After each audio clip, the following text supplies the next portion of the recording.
Hello, everyone. Kira Schaefer here, and with me, as always, is Todd Schaefer here. hey, how you doing, Todd? I'm doing great. Good.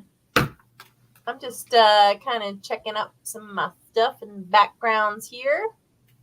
All We have right. a beautiful and amazing special guest this week. Yay! We do. Todd, would you like to introduce her?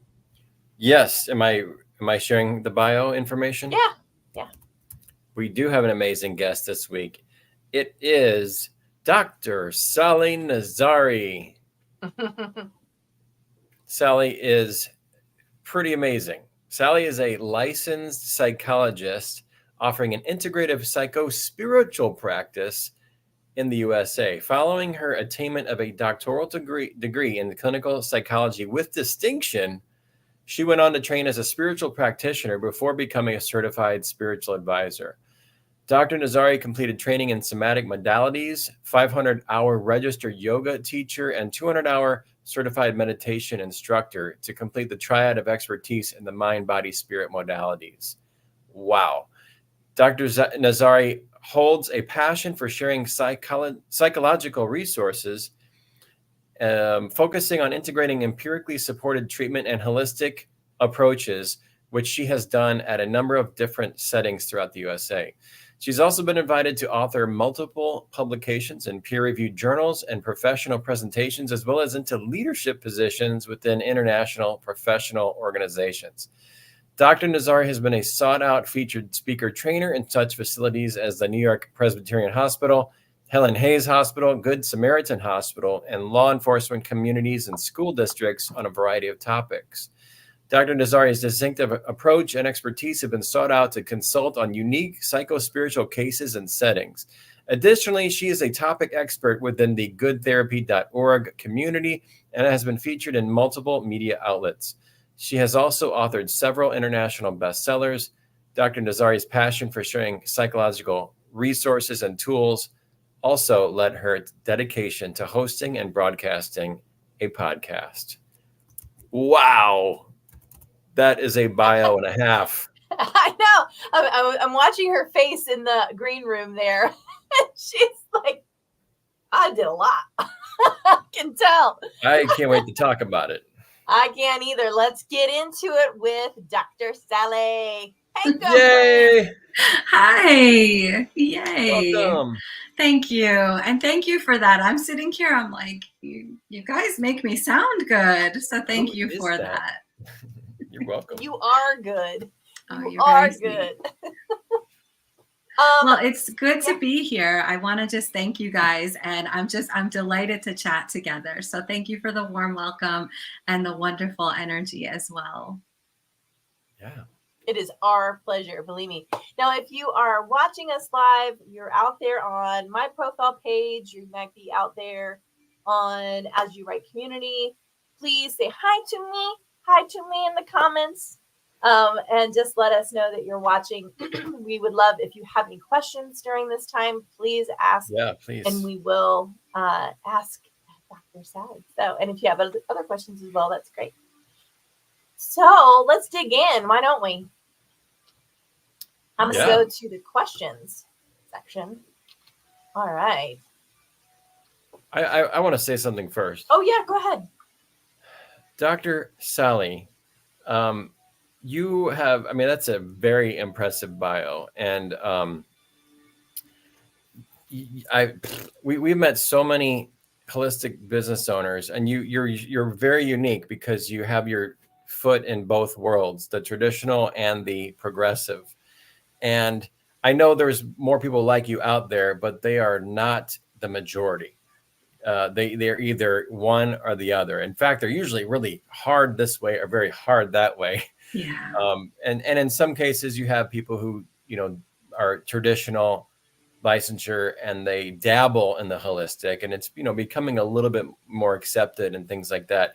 But to put both feet forward, to have your foot in both realms and to be moving forward so aggressively with those certifications and licensures, that to me, that's extremely impressive. That's extremely impressive that you did that. And I am curious, this isn't the only reason I'm mentioning it, but I'm curious how much acceptance or resistance you may have been met with along the way, pursuing either one of those things. Maybe potentially, I don't, maybe the word is ridicule from your traditional communities with your holistic pursuits, or just how you've kind of moved them forward on both realms there. I mean, that's not the only reason I bring it up, like I say, but I just think it's so amazing. I've been wanting to tell you that. I think it's so amazing that you do both, and you've done both very far. Like, you got a doctorate, a doctor license, and then you've also done a lot of holistic hours. You've clocked some serious time.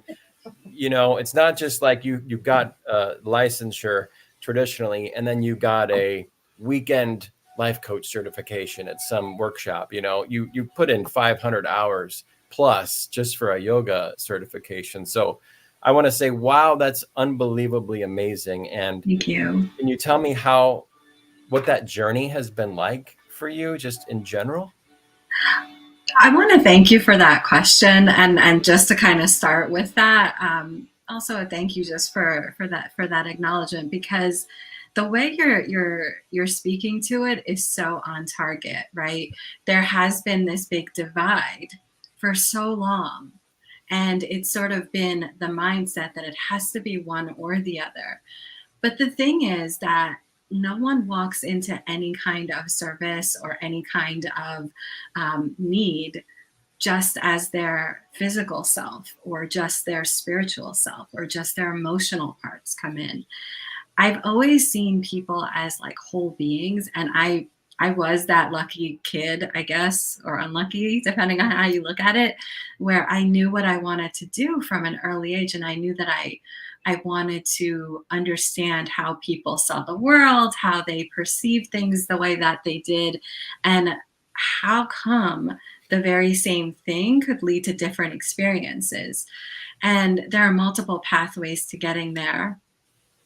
And so for me, the journey has been more and more about just honoring what I was seeing, what I was hearing, but also who I am, right? I've always had kind of a bent towards, those more like those practices that touch upon our own innate wisdom, while also understanding all of what's around us, including nature, including the tools that are beyond nature as well.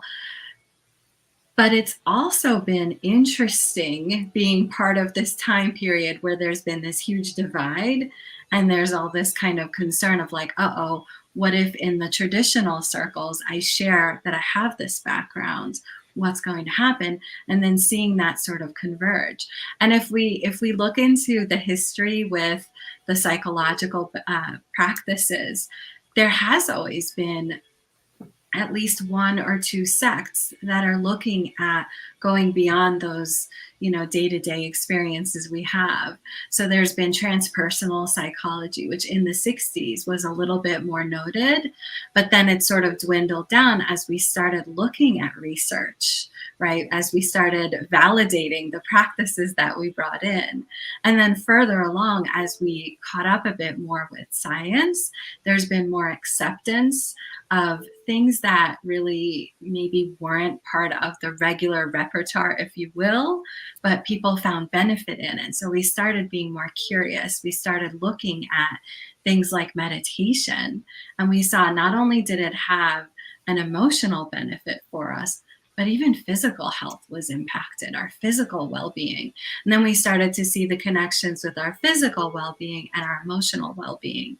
And so over time, the journey went from, oh my God, I want all of the things to be a part of my toolkit, to why do I have to choose? And what happens if I don't?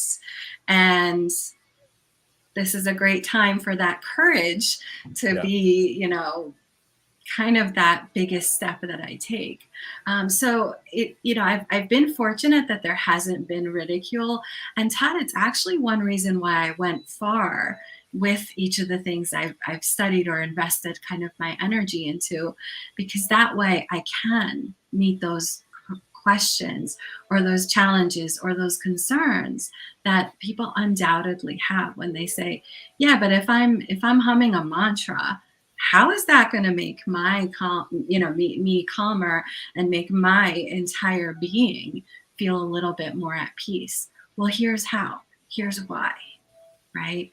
Or actually, today I had a session with a psychology client, and a cardinal kept popping up in her line of view at certain points in the conversation.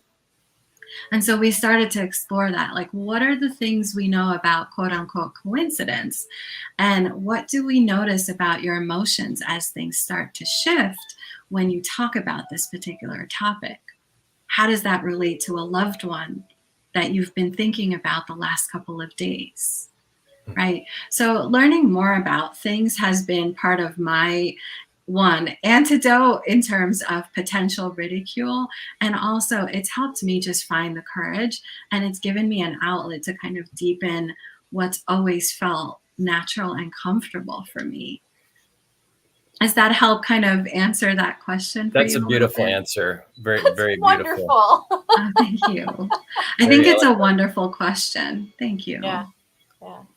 That reminds me of the Japa meditation by Wayne Dyer.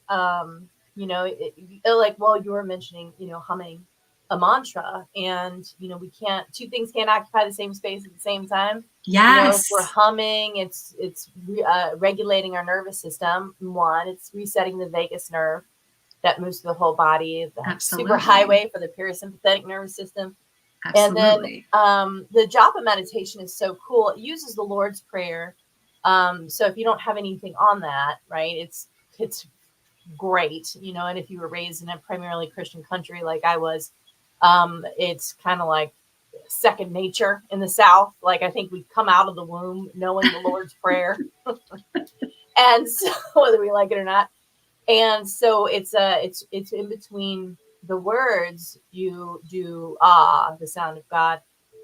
And what I found was so fascinating. It was like one of the first things I ever learned, and it helped me re-regulate so quickly and so on the spot in the middle of a panic attack, that I was like, I don't know why this works. I now know, because I wanted to figure all this out. Like, why does that work? Why is that?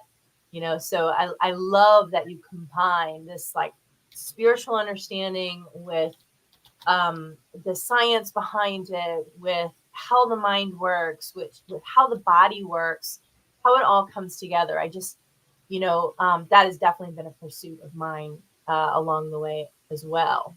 I got a comment here from Joan Veach. Hey, girlfriend. I am a believer. I just started practicing this method of application, and the response from the universe has been profoundly astonishing. Awesome. And Kira, that's such a great example as well. And I loved what you said about just that sense of like, I know it works. I don't know why it works. Now I do, right? As we lean into those things more, those tools become ours. And that's really at the heart of any aspect of a deeper connection with ourselves, which we do in psychology and we do in our spiritual deepening. And Joan is kind of touching on that as well. The response from the universe has been profound. So thank you for that, both of you. Again, I started practicing this. It's miraculous. Awesome. Yeah. I love that. Little things. It's the little things. Humming also, like if just humming helps to reduce nausea and all that kind of stuff because it's connected to the rest and digest. So absolutely. Can't beat it. Fast and easy, which is what I like. Fast and easy, and something everyone can do, right? There's no getting in your head of, okay, well, I don't know how to do math, or I don't know how to do these things. Everyone can hum, right? And I do teach graduate students, and for this reason, we did an exercise where we actually practiced humming with a client, and the looks on their faces when I was talking about like, this is going to be our technique today, it was wonderful before and after, right? There was sort of this sense of like, what are we doing here? Humming? I don't understand what we're doing. Well, Hmm. we're going to hum with a client, and these are the reasons, right? Let's look at the bio part of this. And then Right. when we came back in, everything had shifted. It was wonderful. Little things. It's perfect. Yeah. Absolutely. Love it. Let's see if we can get into the questions, unless Todd already did. I did not, but this stuff But I is feel like really we already important. answered number one here. Yeah. Well, I want to make one other comment, and then we'll dive in because Sure. Sorry. Sally is kind of a unicorn.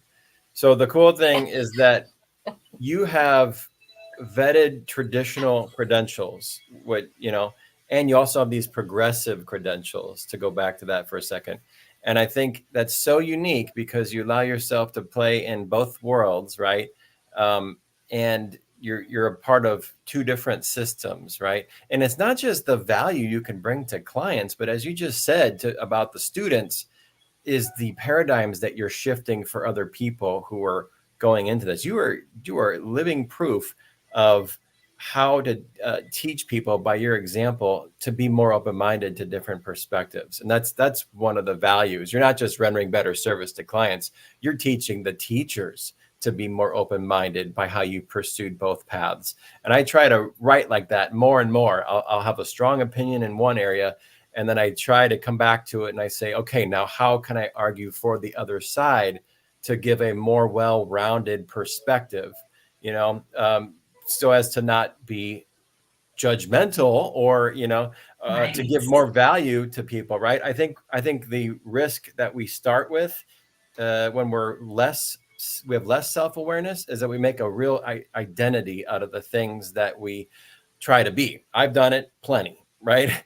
And then as we grow, we kind of, hopefully we grow out of that identity and we become a little bit more neutral, a little bit less riding on it in terms of being opinionated, and more so are focused on the service that we're providing as a result of that.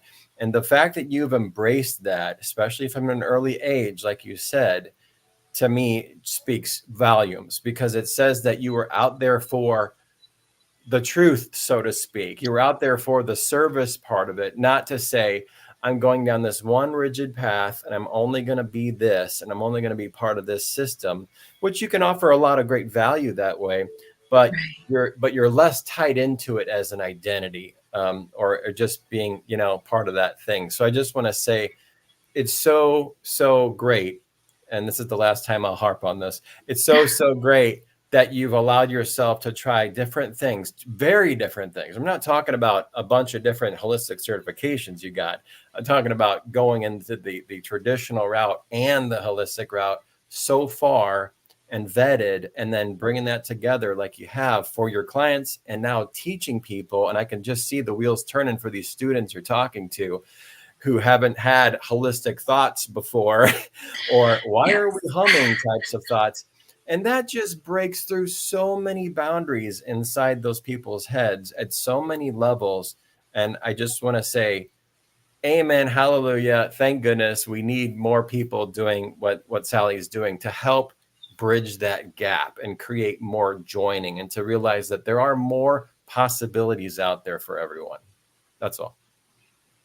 Thank you. That is so beautifully stated, right? That idea of joining, and also just that idea of shifting paradigms rather than, just delivering something. Because I think that's part of what we're seeing, right? It's what shifted in the 60s, if you will, when there was a little bit more openness, and we needed that, right? We needed to validate the things that we're working with. We needed to kind of progress in that way. And then also starting to shift back into that mindset of how do we expand these things now that we know how to validate? Because it really is about that idea of joining, right? Again, nobody walks in where it's just their left leg that comes in, right? And likewise, all these aspects of ourselves, it's what makes us whole human beings. Yeah. So thank you guys also for doing that as well, and just allowing and creating the room and space for it to be accessible to people. So lovely. Thank It's you, it's Jen. almost like you're a diplomat. You're not just a practitioner or a psychologist. You're a diplomat.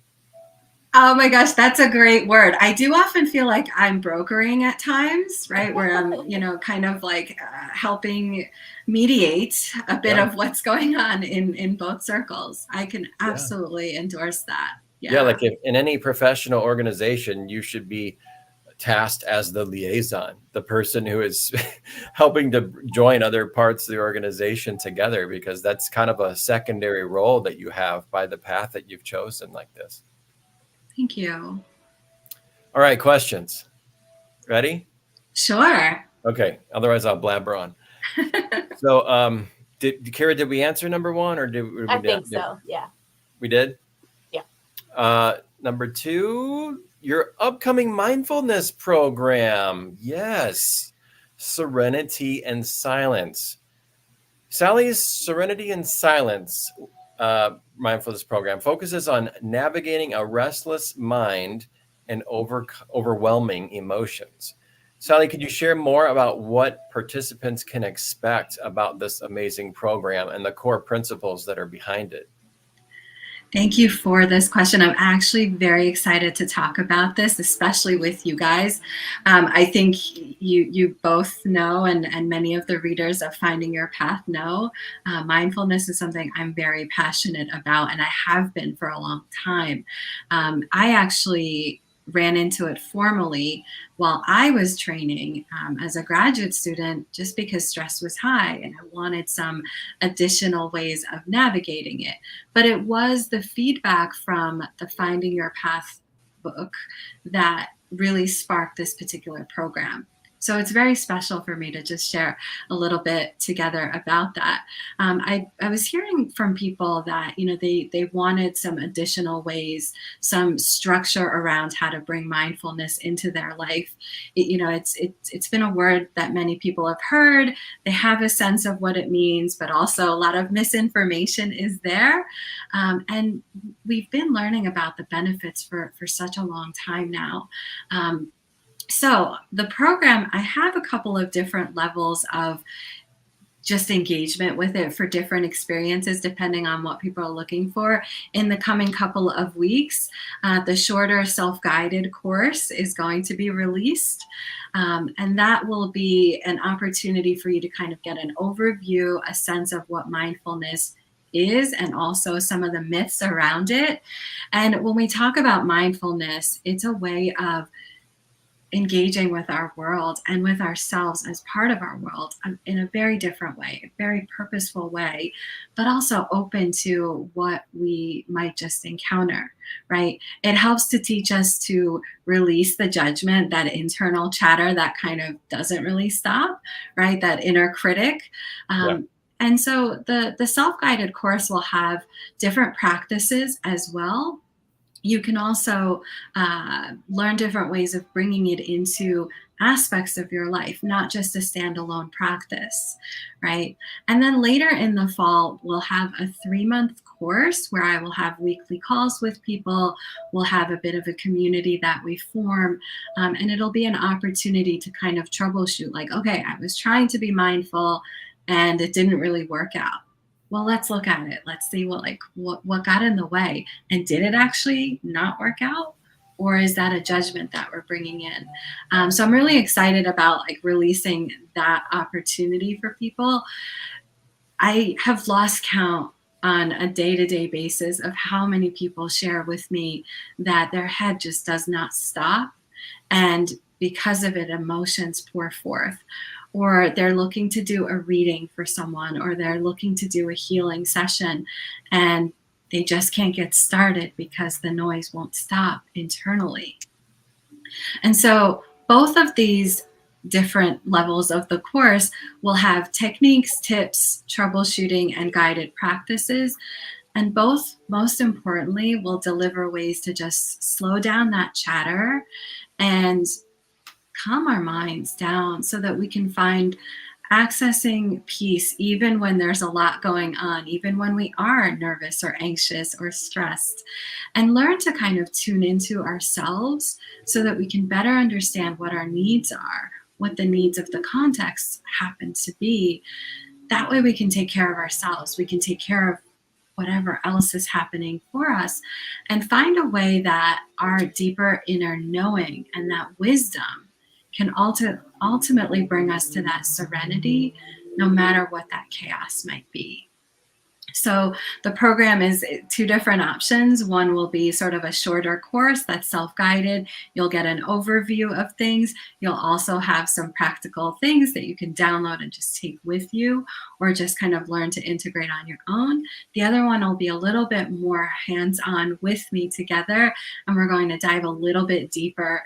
That way it can be more formally a part of aspects of your life with that structure in place. And I have to thank you guys, because being able to share it with the Finding Your Path book is what really got me into that space of, it's time to put this out there. Yeah. And can they find it on your website? Which website do you like, Dr. Sally or the Sally Malik?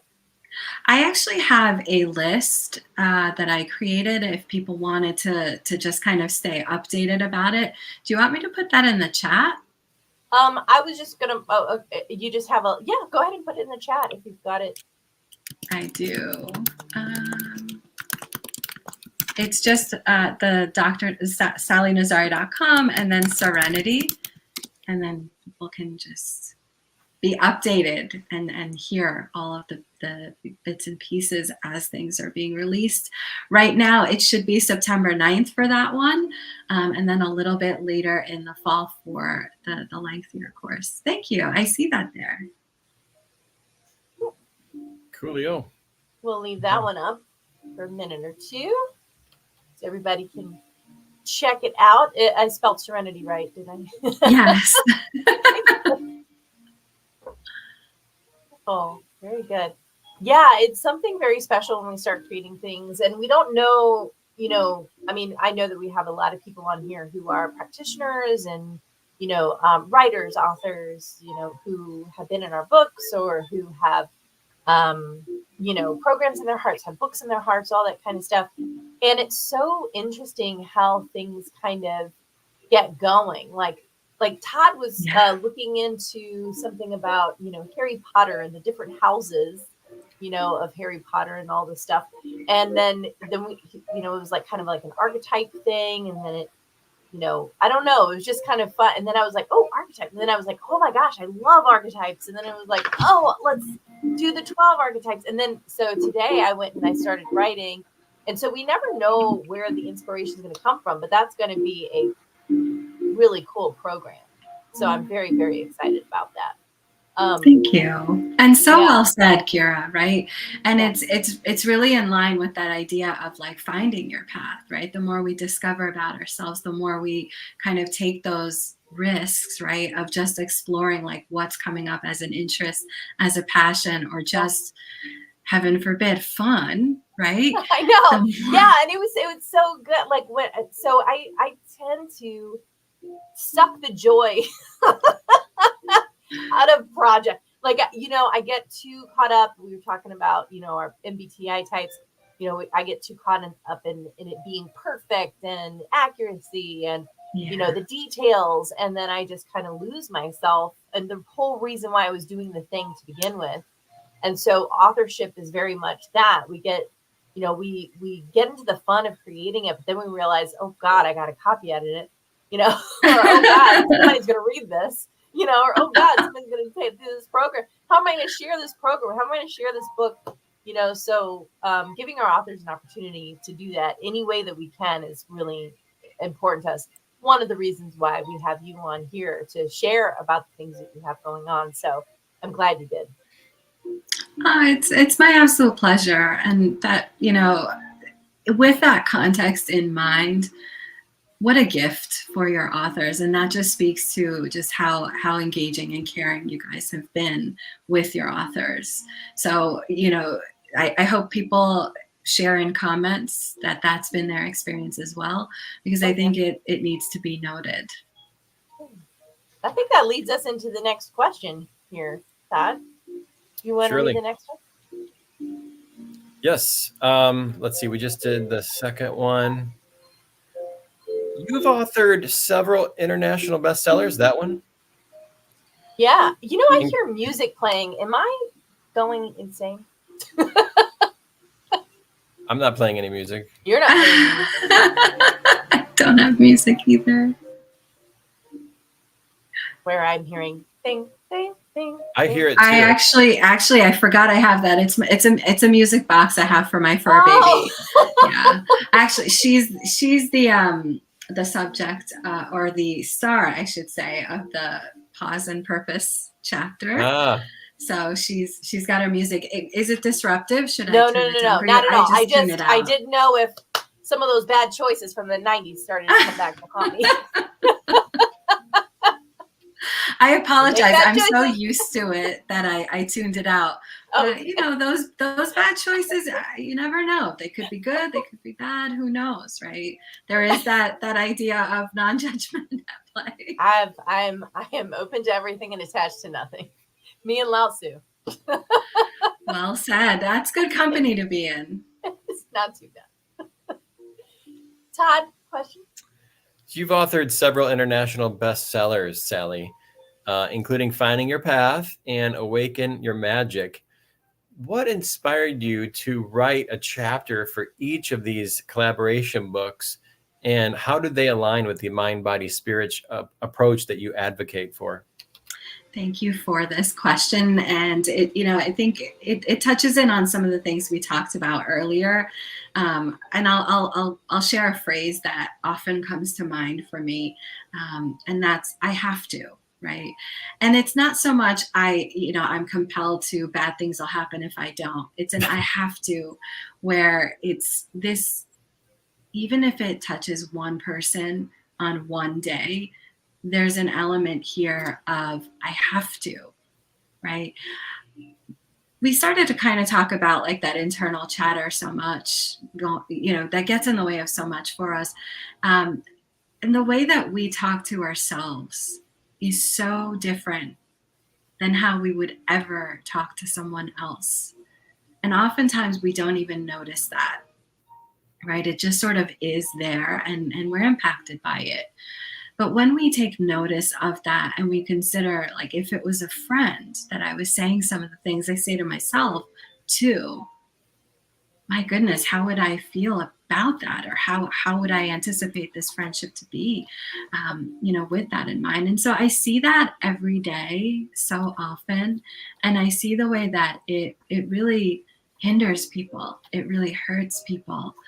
And self-compassion and mindfulness have been so transformative in just getting in the way of that, of just interrupting that. And I've seen it bring so much transformation, so much impact to the lives of so many people that I work with, even in my own life, right? Once I started noticing some of the things that I, was turning on myself with, it felt sort of unnecessary and inappropriate. And that's something that I wish on a daily basis, bless you, I sort of wish on a daily basis that more people had access to or understood how to bring into their lives, right? So many of us do notice, like, yeah, I'm not always as kind to myself, or, that's okay for talking to other people, but not for myself, right? And I just don't know what to do about it. So it was really the wish to kind of help bring that in, being bigger than the fear of how is it going to go? How is this creation process going to go? And you guys made it gentle and accessible to kind of go through that. It also aligns with that mind, body, spirit approach, because it's not just our emotions that are affected then, right? When we have this chatter that's unkind, we actually sit differently. We stand differently. Our behavior is impacted, right? There are things we don't do. Our physical health is even compromised as well. And it also keeps us from being a little bit more deeply connected to that inner wisdom or that higher self or those higher aspects of ourselves as well. It was an I have to kind of moment for both of those chapters. Wonderful. You know, I feel like I don't know what your books have been about up till now, or what you plan to publish, but I have an idea for you because I already see one of your many strengths. I know several of your strengths because I've read your work in our collab books. You said a phrase, and I was like, oh, that could be a cool title for a book that she writes, or something along those lines. And it was the way we talk to ourselves. Yeah. And I think you would be, I don't know if this is on your agenda, but feel free to take this if you want it. I think you would be amazing at writing a book about helping people just to reframe how they talk to themselves, you know, written in your voice, your persona, your energy, just the way you do, how you do when you write and publish in the collab books, because it's so effective, grounded, credible, and also soothing because you've integrated a lot of this too for yourself. And I think that the crux of a lot of personal development work, which is very misunderstood by a lot of people, I hate to say it, but even in the holistic world, you know, because they don't have that really truly grounded, vetted understanding like you do of from the licensure perspective. But there's also some really cool progressive stuff in the holistic that really does work. It's just not everybody understands how it works or why it works, kind of thing. But if you were to write something, for example, that helps people talk to themselves better, I think that would be a very rubber meets the road kind of way for people to get that firsthand experience of what progression looks like when it comes to personal development. You know, it's like, do I have to study this text, or do I have to study that text, or do I have to read this psychology book, or do I have to follow this spiritual guru to learn about this? Well, none of that necessarily fosters integration. It can be helpful, but it doesn't necessarily foster integration as much as a practicum will. And when you talk about things like self-talk and improving that, that goes right into their own self-wiring. And it covers so much ground in terms of self-esteem, self-worth, because it's coming from the words that they speak. And I love that you work with people at that level and that you focus on that. And I've read that from you. So I just want to throw my 2 cents in to say anything along those lines. And that's just the tip of the iceberg in terms of the value you could provide in any kind of solo book we'd read from you. Could be very, very effective for you if it was hey, let's just talk to people to help them talk to themselves better. Because as you've said, how they present to other people, how we present to other people is different from how we present to ourselves, and what goes on up here and what we are afraid of sharing with other people, lest they think we're crazy, you know? So, Yes, they think we're so crazy. speaking to that in any way, shape, or form with the brilliant you that you are, would be a huge service to continue. Yeah. Okay. So I do want to say this because I feel so. My grandma Catherine was is like my guardian angel, my sweet pea, my, you know, she's the gal. She's on the other side, being my champion, and she was my champion in life, you know, as well. And she was kind of like a mom, more of a mom to me in that unconditionally loving sense. And so she whenever I would speak badly about myself, now she was studying Saint Germain, I am discourses, and she was also like a Baptist deacon. Like you couldn't get like so far apart on you know, a spiritual understanding of things, you know, like a staunch religious upbringing, and no real whole other choices, you know, for community. And then on the other side, this deeply rooted spiritual awakening and awareness of just absolutely incredible. We're talking about that mixing of these realms, you know, like this traditional versus this not you know, new energy kind of thing. And so I always think about her. She pops in for me. But what she used to say to me whenever I speak badly about myself, because I would do that a lot and I would do it out loud. And a lot of it was coming in from, you know, parent tapes and stuff like that. And, you know, I'm stupid. I can't do this. I don't know why I'm even trying. You know, this is ridiculous. I don't know what I'm doing and all that kind of stuff. And she would say, darling, why are you talking so bad about my granddaughter? I love that. Why are you talking Yes. so bad about my granddaughter? And it would snap me out of it because she understood that thoughts create things. Thoughts Mhm. create worlds. Thoughts create discord, or they create harmony, you know, in our body. And she would Yeah. even say one time, she said to me, she goes, oh, I don't know if I'm making it to heaven. And I said, Grandma, you're the nicest, kindest, most loving, generous, sweetest human being on the planet. And if you saw her face, you'd be like, oh my God, that is the cutest human being. She's a sweet doll baby. A sweet doll baby. And she said, I just don't think I don't know if I'm making it. And I said, Grandma, why are you talking about? She goes, oh, darling, I've never heard you say a bad word about anybody. She said, well, I have terrible thoughts. Terrible thoughts. And I said, well, what are you talking about? What are your bad thoughts about? She goes, well, they're mostly about your mother.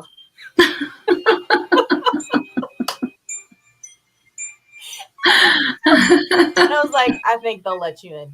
I think they'll let you into heaven. You're going to be okay. So it's kind of like, you know, but she got it. You know, she got it. Even though her external world was kind and pleasant and joyful and free, she still knew that there was still things she needed to work out, and she needed to heal, and she needed to clear up for herself.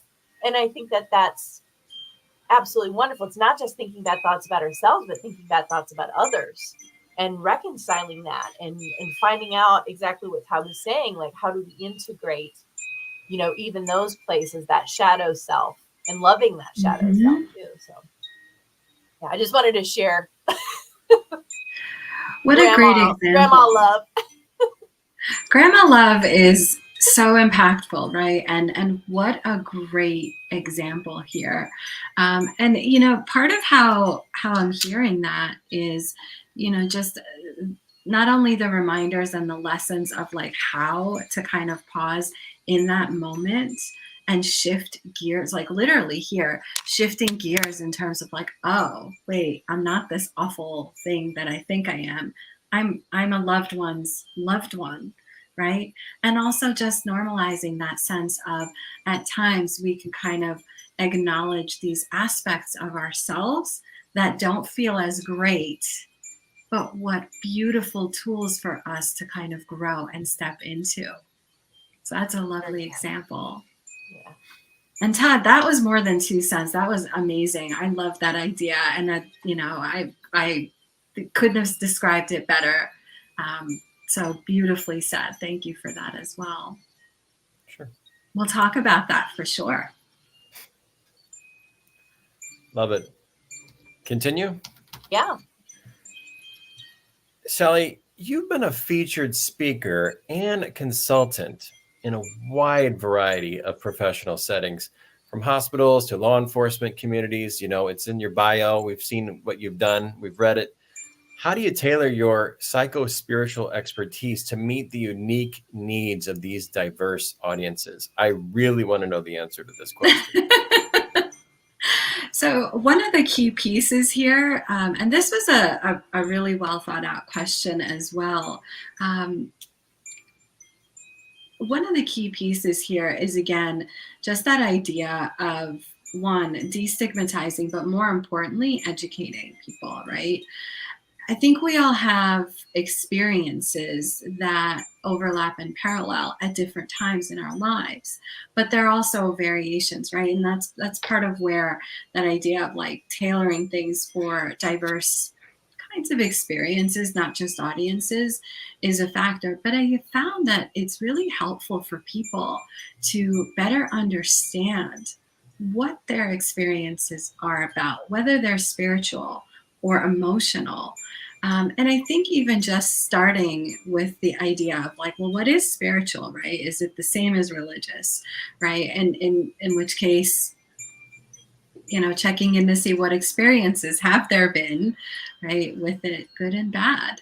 And I think just starting with educating individuals about the potential benefits of integrating spirituality and mental health support, excuse me, can help to just reduce the stigma and increase the acceptance. And from that space, we actually can hear what people need. Right. So it's about listening. It's about non-judgment again. It's about openness and being curious.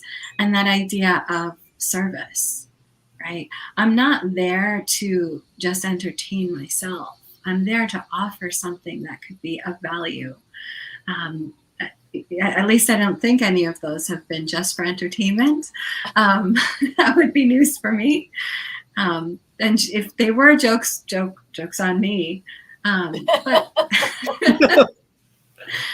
But really starting from that space of being curious and open, it helps to cultivate the safety that helps people to just kind of share what they actually need. And it's about hearing that in a sense of then now encouraging people to engage in their self-exploration, in the reflections as part of their own healing, their own growth, their own therapeutic spaces.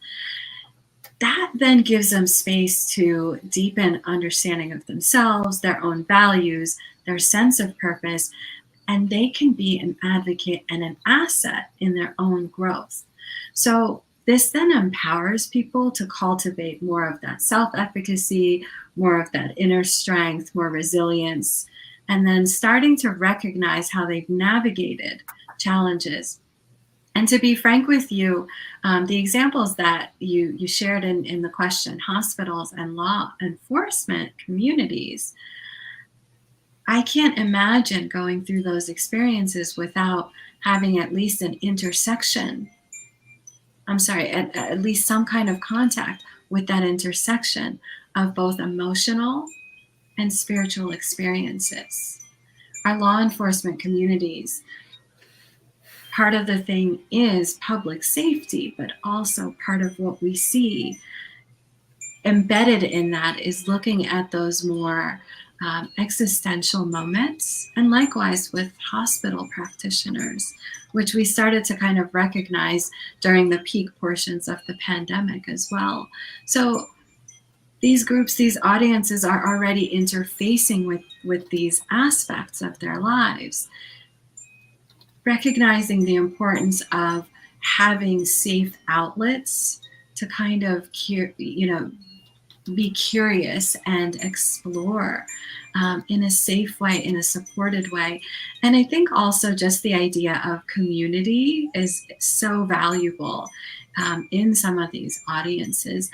It's already a strength that they're part of, that they're taking part in on a consistent basis.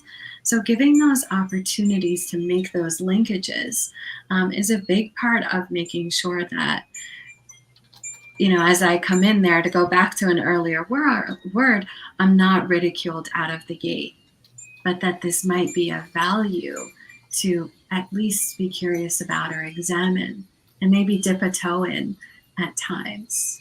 But it has to start with that space of non-judgment, educating, and then also hearing and listening. Does that help answer the question for you, Todd? I know you were particularly curious about it. Yes, I was writing notes down to Okay. Wait. We have it on recording. No. That's true, Kira. I had to write down my thoughts, otherwise I'd forget it as I'm listening. Yeah, that's true. That's how important I think this is. What you just said, especially the first half of it, the majority of it, you could write a whole book on that response, and I hope you do. If you don't, I might. So because you just laid out the framework of how people can experience themselves and be okay with it. Your response shows that you give people permission to explore themselves, and that's necessary. And I think as great as the various paths are that we've talked about, career-wise and whatnot, they're almost kind of catered to the systems that they're a part of, and not necessarily to the wide holistic experiences that people actually have. So we need people who, like you, who give people permission to have the whole experience. And your knowledge base absolutely helps. That's an important foundation. But it also, like I said, lets you walk in both realms, so to speak, and you just are able to give people permission to have the experiences that they need to have, and without feeling that they need to be locked in to having it a certain way, or having only a certain prescriptive type of response, as if your focus as a practitioner had it been very narrow instead of very broad, like, what is it, Tony Robbins said many years ago. um, he said, he went to a doctor to see if something was wrong with him, a surgeon, because he was fighting his blood issues way back then, and now he's fine, I believe. And he said, Tony, I'm a surgeon. If you go to a surgeon, he's going to want to cut you. Right. If you go to a not a psychiatrist, they're going to want to prescribe you medication. It's what they know. It's what they're trained to do. It may not be the best answer. It may not be the only answer, but it's what they're trained to do. So they're going to try to help the best way they know how. So if you only have that one specialization, which is fine and dandy in many circumstances, it may limit the scope of what that person is needing right then. Or what their options may be that they could further explore. And you're changing that. And people like you are changing that by being a little bit, broadening themselves and giving them permission with how well you've integrated things emotionally for yourself is very obvious. You give them that permission to do that for themselves, and they can just fall into that experience. I mean, I've worked with thousands of people too, just like Kira. And one of the main things I have always heard is they just are so foreign. The lay person, like, who comes off the street, who doesn't walk in these realms, they don't know the first thing about what growth means, and they judge immediately if there's any kind of negative thing going on, or they think that their pain is their identity. I mean, there's so many things that are need to be clarified to give people a rest before we can even go deeper to do different work. So I just want to say, great job again. And I think it's so great that you give people so much permission to be themselves, because a lot of us, we all had to take baby steps in the very beginning to sort things out in very simplistic ways, so that we gave ourselves permission to take future steps without berating ourselves and attacking ourselves. So thank you again. Oh, thank you for that. I have one little thing. Excuse me. So I just went to an event this past week, and Denise Lynn was speaking. And so she's been doing work for 55 years, right? And speaking and working with people and all over the world. And she's a phenomenal person inside and out. But one of the questions that came up was, how do you validate what you do scientifically, to people coming in, and, and who may be like, well, you're not following this protocol, or this is this, or, show me whatever. And she said, you know what? I don't worry about any of that. So that I don't think about it. I don't worry about it. I don't focus on it. All I say is, I've got the results. I got the results. That's all you're asking for anyway. At the end of the day, you're just asking for the results, and here are the results. And everybody has their own time time frame for healing, for allowing, for adjusting, for their different mental focus, for what they're putting their effort towards, what they're not, what resistance they have in them, and all this kind of stuff. And that is really on that level of healing is on the individual's own time. That's for sure. And as a practitioner, you have the credentials and you have the holistic approach, but I see that you also have the results.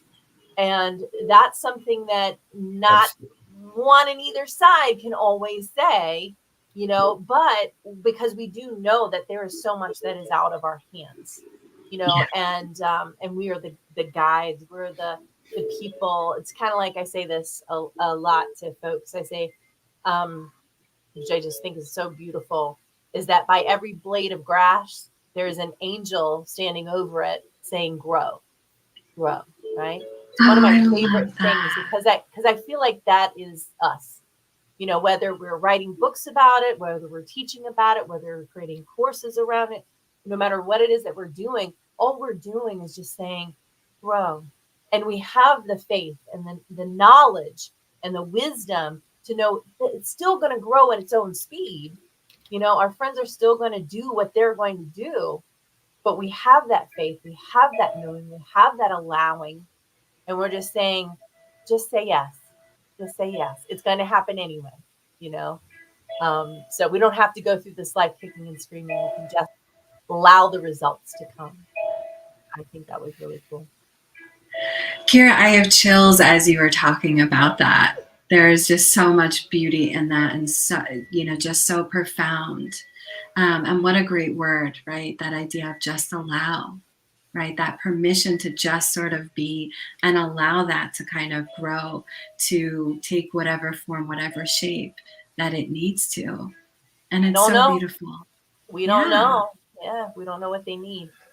But we have the ability to witness trends, you know, and to go, oh, we kind of go in this direction. If you keep talking bad about yourself, you're going to kind of go in this direction. Yes. Right? Yeah. And so you could make a choice about that, right? Do I want to continue in this direction? In what way is it serving me? Or am I going to take Dr. Sally Nazari's Serenity course? Do it. Do it. Do it. If you're considering it, do it. Spend as much time with Sally as you can. That's right. I try to myself. Do it. I don't care what it costs. Do it. Do it. It's good for you. You know, I think the mark of a really great practitioner, whatever your credentials is or are, is if you have a lot in your wheelhouse that you can distill really, really well. And I first saw that in your writing because it's simple, accessible, you know, and a lot of the reframing how we talk to ourselves, but it's grounded in so much wisdom and healthy training that it's super effective while being super simple. And I think that's worth its weight in gold. Thank you. And you know, again, that idea of, you said it really well, right? If you go to a surgeon, they're going to talk about surgery, right? But we are whole beings that come into this world. And there are so many aspects of ourselves that show up in different ways, different parts work that we talked about, shadow work that we talked about. And I think sometimes the work, if you will, is learning to integrate who we are into our life. Right. And that's where that space of allowing is. And thank you for that compliment. When I feel it, I say it. And you've got, I mean, I look for whatever I can to acknowledge and appreciate about everyone. And you definitely have a lot, and it's really kind of cutting edge. And there's so much value you're able to bring, as we've thoroughly shared already. There's so much value. I love to be a fly on the wall during Sally's week and just watch her go through and do all the different things that she does and see how she carries herself through these things. It's very inspiring, actually. Oh, thank you. To see the difference you're making, you know. Really, that's very humbling. Thank you. So, next question. We are like out of time. Oh shoot, yeah. That was a whirlwind. I do want to get this question in here and definitely get it on video. For what advice do you have for aspiring authors who want to publish for the first time in a collaboration book or publish their own solo book like you have? So I love that you wanted to get this question in. And I was actually going to say, can we please just talk about this one question? So thank you for that. Oh, wow. A couple of things with that. One, first of all, just like we talked about a couple minutes back here, that creation process, right? Where it's like we suck the joy out of it. Just get started and play, right? Just get started, go for it. And then you can always go back and fine tune. So if you have an idea, if you think it's silly, again, non-judgment, right? Non-attachment, but just go with it, right? Keep going. And then when you think you're done, keep going further, because that's where the good stuff is. It's past all that stuff that's rehearsed and, we think would be important and have to say. That's where the other flow pieces come in. So just get started and play. I also want to talk about, it's not about perfection. It's about being congruent with who you are. And sometimes even, as we talk about with journaling, writing helps us to discern who that actually is. So I love that you guys talked about the archetypes earlier, right? Because learning more about ourselves is an aspect of how we can just get started writing or keep deepening the writing that we maybe are dabbling in, right? And I also want to highlight, and this is sort of really special for me to share with both of you right now. Find a community that feels supportive and is encouraging so that you can focus on the creation rather than your nerves, and allow room for those nerves to be there, because they will be, but know that they're not all that's there. And so for anyone considering it, I think As You Wish is an amazing space to start and go beyond just starting. And there's that story also about the old man and the starfish, where there are this young person walks onto a shore and sees the beach is like lined with starfish, and there's an old man throwing them back into the water one by one. Walks up to the old man and says, like, you can't save them all. Like, what good is this? The old man throws a starfish back into the sea and said it made a difference for that one, right? So if you're thinking to yourself or saying to yourself, what is my story going to do? How could I have something to share with anybody?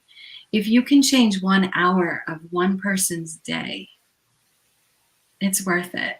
Go for it. So I'm glad we, wanted to include that question. Thank you guys for making the time. That is such a good answer.